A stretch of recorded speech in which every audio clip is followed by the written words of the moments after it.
orqamda turgan Bekoboddagi 5 ga 3 razmerdagi eng sifatli Shuhrat uylaridan do'konimizni bitirdik. Hozir sizlarga birma-bir ko'rsatib ketaman, videoni o'tkazvormanglar.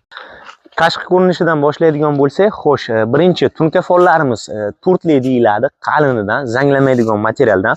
Suyagi esa 8 ga 8 profilda 1.8 tenkaligidan, qalinidan bemalol xohlagan joyiga keyinchalik ko'chirsa bo'ladi. Xo'sh, akfalarimiz antirazit materialdan bo'ladi, yaxshi sifatlisidan. Oynalari esa ranglisidan qo'yiladi. Buni xaridorning o'zi tanlaydi. Ko'k, qora, pepelni, yodiviy, xullas hamma narsasidan bor. Hozir bunga yodivisidan qo'yganmiz. Ana endi ichki tomonini ko'rib ketamiz. Marhamat, ichki отделкасini aytib o'tib ketaman. Polidan boshlaydigan bo'lsak, birinchi shpuntovoy rossiyskiy taxtadan 2,5 ligidan namga, issiqqa o'ta chidamli bo'ladi. Xo'sh, devor отделкamiz mana bunaqa laminatdan отделка qilib chiqilgan, qalinidan, почти 2 santimetrligidan. Uni orqasida eng muhimi 3 qavat utepleniya turibdi, patologida ham, devorida ham.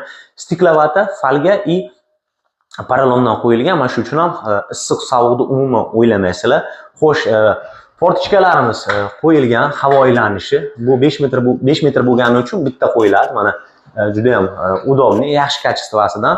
Xo'sh, patologimiz dekor plastikdan, qalinidan. Buni orqasida firma bilan 2 ga 4 profildan har 60 santimetrdan qo'yilgan. Mana shu uchun ham umuman qor, yomg'ir, hamma nagruskalarni ko'taradi. Kimga mana shunaqa sifatli ko'chma do'konlar, Shuhrat uylaridan kerak bo'lsa, pastdagi nomerlarga telefon qilaverasizlar. Sog' bo'linglar, omon.